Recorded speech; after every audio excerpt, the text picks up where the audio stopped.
দীর্ঘ 17 বছর 17-18 বছর বাংলাদেশে ওয়াজ মাহফিল নেই বললেই চলতো, কারণ ওয়াজ মাহফিল ছিল না।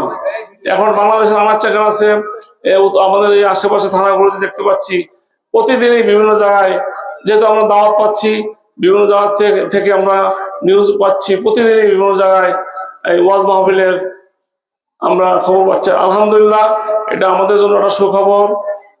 ইতিপূর্বে এই ধরনের সমাবেশ কিন্তু দেশে করা যায় নাই, পুলিশের কাছ থেকে পারমিশন নিতে হতো, তারপরে আওয়ামী লীগের নেতাদের কাছ থেকে পারমিশন নিতে হইতো।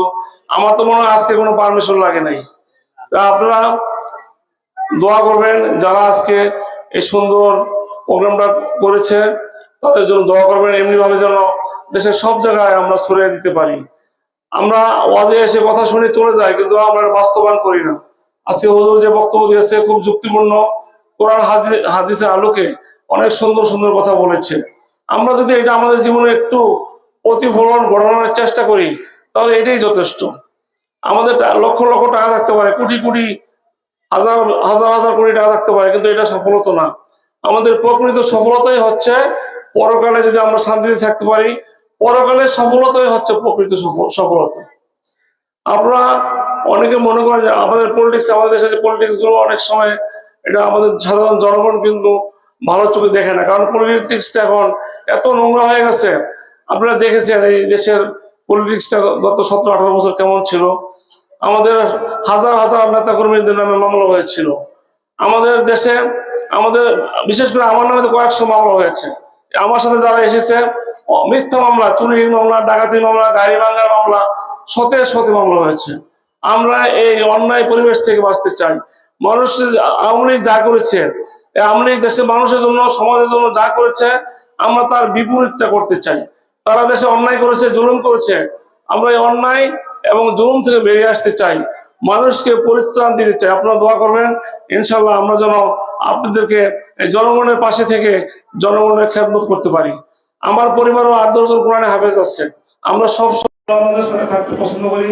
আমার বাবাও আমার ভাইকে কোরআনে হাফেজ করেছে, মাওলানা করেছে। আমার বাগিরা, আমার বোনদের সব ছেলেমেয়েরাই প্রায় অনেকেই প্রায় 7 থেকে 8 জন কোরআনে হাফেজ এবং মাওলানা।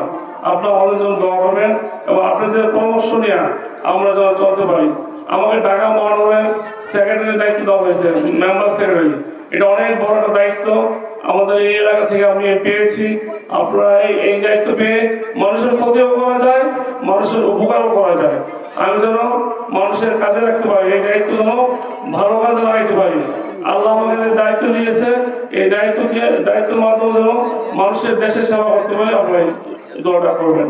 আপনারা ইতিপূর্বে দেখেছেন এই এলাকায় 70 বছর দেশে কোনো উন্নয়ন হয় নাই, রাস্তাঘাট হয় নাই। শুধু এই ফুলবাড়ি গ্রামের রাস্তা দেখলাম, একটা রাস্তায় হয়েছে, আর আশেপাশে কোনো গ্রামে কোনো রাস্তাঘাট এখনো হয় নাই।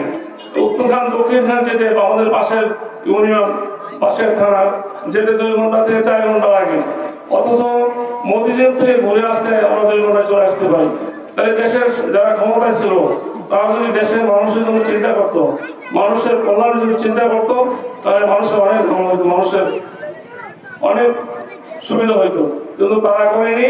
তারা না করে তাদের নিজের উন্নয়ন করেছে। তারা দেশ থেকে লক্ষ লক্ষ কোটি টাকা পাচার করে বিদেশে নিয়ে গেছে। তাদের ফ্যামিলির উন্নয়ন হয়েছে, কিন্তু দেশের জন্য তারা কিছুই করেনি। সত্যিকার অর্থে যারা শাসক গোষ্ঠী তারা যদি ইসলাম বিরোধী হয়, আল্লাহ বিরোধী হয়, তাহলে অবশ্যই তারা ইসলামের জন্য খেদমত করবে ইনশাআল্লাহ। আপনারা দেখেছেন ইতিপূর্বে দেশে আলেম ওলামারা সরকারের সেখানেও বক্তব্য দিতে হইতো, মসজিদে শুধু শেখ মুজিবের পরিবারের জন্য দোয়া করা হইতো, অন্য কারোর জন্য দোয়া করলে ওই হুজুরের চাকরিও থাকতো না। তাই না ভাই? কিন্তু আপনারা জানেন, কিন্তু এখন সেই পরিবেশ আছে। প্রত্যেকটা মসজিদ মাদ্রাসায় আওয়ামী লীগের নেতা কর্মী ছাড়া কমিটি থেকেও থাকতো না। আওয়ামী লীগের যারা নেতা তারা মসজিদের সভাপতি, মাদ্রাসার সভাপতি, স্কুলের সভাপতি, এইসব ছিল। আমরা যদিও পার্টিতে আমাদের বিএনপির ক্ষমতা আসে নাই, কিন্তু ইতিমধ্যে আমরা কিন্তু বিভিন্ন জায়গা থেকে আমাদের প্রতি আহ্বান আসছিল যে আপনি মসজিদের সভাপতি হন। আমাদের অমুক বিভিন্ন নেতাদের প্রতি অনুরোধ করা হয়েছিল এলাকা থেকে যে মসজিদের সভাপতি বানাবে, কল্যাণ সমিতির সভাপতি বানাবে। আমাদের পার্টি থেকে সম্পূর্ণ নিষেধ করে দেওয়া হয়েছে। আপনারা কোনো দায়িত্ব নেবেন না। যারা সমাজে নেতৃত্ব আছে, সমাজের মুরব্বী আছে, শিক্ষিত লোক আছে, তাদের নেতৃত্বে যারা কমিটি হয়, আমাদের পার্টি থেকে সর্বোচ্চ মহল থেকে এই ধরনের নির্দেশনা ছিল। আমরা তাই করেছি, আমরা কোথাও এই ধরনের দায়িত্ব নিতে চাইনি। তারপরেও মানুষ অনেক সময় কিন্তু লোভের বশবর্তী অনেক অন্যায় কাজ করে। আমাদের বিভিন্ন জায়গায় চাঁদাবাজি হচ্ছে, আপনারা জেনেছেন। কিন্তু আমাদের যারা 5 তারিখের পর বিএনপি করে, নতুন বিএনপি সাজছে। এখন বাংলাদেশে কিন্তু কোনো আওয়ামী লীগ নেই, সব বিএনপি হয়ে গেছে। কারণ কি? তারা যারা আগে অন্যায় করেছে, জুলুম করেছে, তারা এখন আমাদের সংস্পর্শে এসে তারা এখন ভালো সাজার চেষ্টা করতেছে, তারা বাঁচার চেষ্টা করতেছে। আমাদের এখানে আমার সাথে অনেক বিএনপি নেতা করে আসছে, তাদের প্রতি আমার আহ্বান অনুরোধ থাকবে। আমাদের মঞ্চের সামনে অনেক বিএনপি নেতা কর্মী আছে। আপনারা ইতিমধ্যে 17 বছর দেখেছেন, আওয়ামী লীগের দেখলে মানুষ ভয় পাইতো, তাদের কাছে যেহেতু ভয় পাইতো। কিন্তু আমাদের নেতা কর্মীদের বলতে চাই, আপনারা এমন কোনো আচরণ করবেন না, এমন কোনো ব্যবহার করবেন না যে মানুষ আপনাদের দেখে ভয় পায়। আপনাদের কাছে যেন দেশের জনগণ তাদের ভালো মন্দ শেয়ার করতে পারে, এই আহ্বান রইল।